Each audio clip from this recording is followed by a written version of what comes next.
নমস্কার, শিশিরবিন্দু মিষ্টি হেসেল সকলকে স্বাগত জানাচ্ছে। আজ আমি ফুলকপির তরকারি করব। এই যে ফুলকপি কেটে রেখেছি, ভালো করে ধুয়ে গরম জলে মিনিট 10 ভিজিয়ে রেখেছি।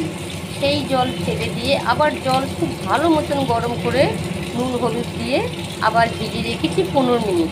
এবার জল ছেঁকে ভাজবো, কেন অদিনের ফুলকপি গন্ধ বেরোয়, সবই তো জানেন, পোকাও হয়। এইভাবে করবেন, তাহলে গন্ধ বেরোবে না।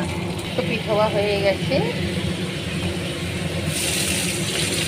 এই যে কপি ধোয়ার যে টিপসটা দিলাম, এই টিপসটা মনে রাখবেন, তার অক্সিজেনের যে কপির দুর্গন্ধটা বেরোয়, এটা বেরোবে না, খেতে ভালোই লাগবে। ফুলটা ভাজা হচ্ছে, আরও একটু লাল লাল করে ভেজে নেব।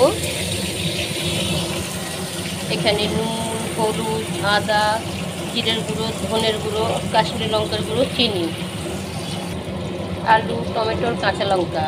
আপনি ঝাল লঙ্কার গুঁড়োও দিতে পারেন, কাশ্মীরি লঙ্কার গুঁড়ো না দিয়ে। কপি ভাজা আমার হয়ে গেছে।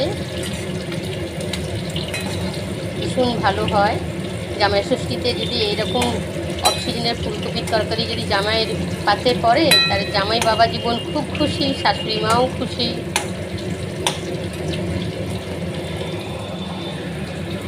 গোটা জিরে, তেজপাতা, আলুটা দিয়ে ভেজে নিচ্ছি। টমেটোর, কাঁচা লঙ্কাও দিয়েছি। মশলাটা দিয়ে দিই। গ্যাস কমিয়ে 2 মিনিট ঢাকা দিই। মশলা কষা হোক, আলু সিদ্ধ হোক।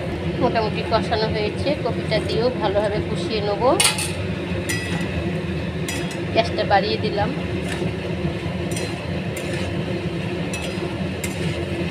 খুব একটা বেশি জল দেবো না, ঝোল রাখবো না, মাখা মাখা হবে, তার জলটা কমই দেবো। ফুটে উঠেছে, গ্যাস মিডিয়াম করে 5 মিনিট ঢাকা। গরম মশলা দিয়েছি, ঘি দিয়ে দিলাম। ধন্যবাদ।